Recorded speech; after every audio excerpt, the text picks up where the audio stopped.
Now, one would think that if 40% of the world's population was about to get into a heated armed conflict, that would be news. Some would even say big news. But I digress. It is not news.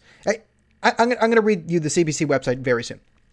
But we know about 20 Indian soldiers have died. We're not sure about the Chinese casualties, as there's a conflict in eastern, I'm going to butcher the name, sorry, Lagme. Now, quick thing, when people talk about Kashmir, people think that India and Pakistan are fighting over Kashmir, which there's also China involved in this. And Kashmir, when we talk about Kashmir in the West, we actually do mean three regions. It's Kashmir. They get the most popularity because they have the most people that go kaboom. There's also Jammu and Lagme. And eastern Lagme, so Pakistan and India are fighting in the western part. The eastern part is a border dispute with China that goes back to the 1960s. Now, we don't actually know what instigated this incident right now. However, what we do know is it should be big news, right? India and China, crash course, global politics, have a lot of people. They both have a lot of people. Both of them also have nuclear weapons. So when their soldiers start killing each other, this should be big news. I get it. George Floyd protests are going on. And I'm not saying that's not news, but let's take a gander. And this is the CBC's website. I'm just going to read you every story on the CBC's website. Curb pavement to be extended 2 more months. Okay, fine. Clearly Canadian news. Canada-US border to remain closed to non-essential travel until July 21st. Again, legitimate news story. Bigger than potentially India and China going to war? No. Ontario reports 184 new COVID cases. Premier urges public to wear masks in public. Again, meh. Oh, guys, never mind. I mean, if you're in India right now and you're worried, stop the presses, because this bear is one of the oldest grizzlies in the world, and she just had 4 new cubs. Yes, that is clearly more important than a potential hot war between India and China. New, black MPs, senators call for government action against systemic racism. NFL commissioner wants Colin Kaepernick back in the NFL. Again, clearly bigger than a war between India and China is Colin Kaepernick. No, wait. This is, guys, I take it all back. This is now the most important story in the world. Your horoscope for the week ahead: a new Mercury retrograde cycle, summer solstice, and solar eclipse. Oh, yeah. Screw India, screw China. They don't manage CP News. Curb extension payment. Witness video captures violent takedown of elderly black couple at GTA hospital. Again, bad, not bigger. Trump signs executive order for better police practices, slams defund the police efforts. Air Force to return to Cyclone choppers to service within the coming days. What if they need to be serviced on the India-China border? What you need to know about COVID-19 in Ottawa on Tuesday, June 16th. Black MPs again. Ottawa named to host pivotal Men's World Curling Championships. Ah, yes, the World Curling Championships. What if the World Curling Championships don't include China and India because they're in a war? Ottawa Border and Health reveals anti-racism plan. Ah, yes, our Board of Health needs an anti-racism plan in the hospitals, because hospitals are clearly being like, yes, don't serve the black people, and also don't talk about potential wars between India and China. Now we're just going rapid fire. Here's all the miscellaneous stuff on the website, just at the bottom. Significant increase in number of COVID-19 cases among under 20s. Think your neighbor's cheating on curb? There's a snitch line for that. Young CBC reporter Lord Robertson tries to surf king in 1965. Yes, we need to be talking about things in 1965. Trump tried a Law and Order message written in 1968 in 2020. It's falling flat. Sabres GM fired 3 weeks after owner said his job was secure. Amid cops cancellation, police portrayals on TV need an overhaul, says activist. Quebec students will be heading back to schools this fall. There's a reason to procrastinate, and it's not laziness. Clearly more important than a border war between India and China.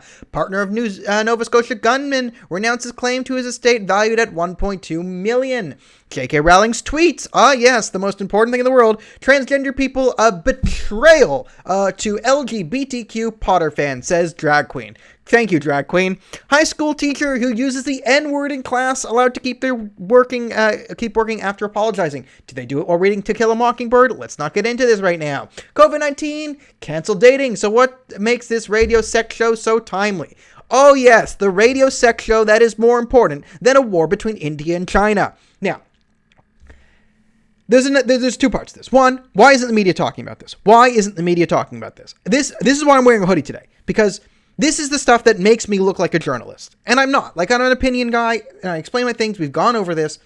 But how is it that you are potentially finding out Maybe you heard about it before, but how could you potentially be finding out there's a border skirmish between two of the world's most important superpowers, and I'm the one breaking the news more than like 24 hours after? Like, this is just the failure of the media. Now, failure of the media aside, there's another thing. There's a complete failure of the Canadian government here to actually back our allies. Now, we don't know what happened, but we can assume China has a history of just taking things over, right? Tibet. Remember when the left was about free Tibet, and then they mysteriously stopped around the same time China got really wealthy and started investing in Western pop culture? But that's an aside, right? Tibet, Taiwan. By the way, China is now the province of Western Taiwan.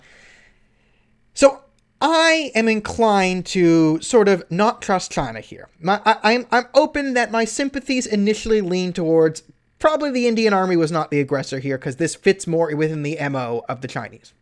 Maybe I'm wrong.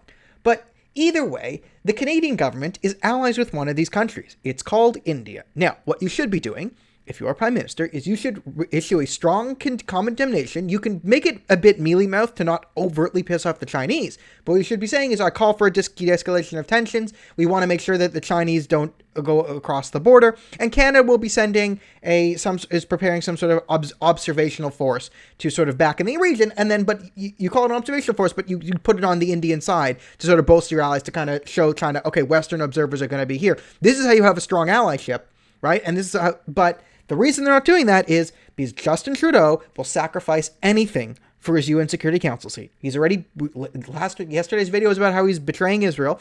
This way he's betraying India. And one of the things that is bad, and one of the reasons I was so against Donald Trump's withdrawal from Syria, is when you show a history of betraying your allies, so when you screw over the Kurds and show that, hey, if you're allies with us in America, we won't stick to that always, the next country or force to ally with you will be skeptical. It makes it harder to gain them in the future. Now, for all China's faults, this is one of its strengths. China does not stab countries in the back if they back them. And this is decades running.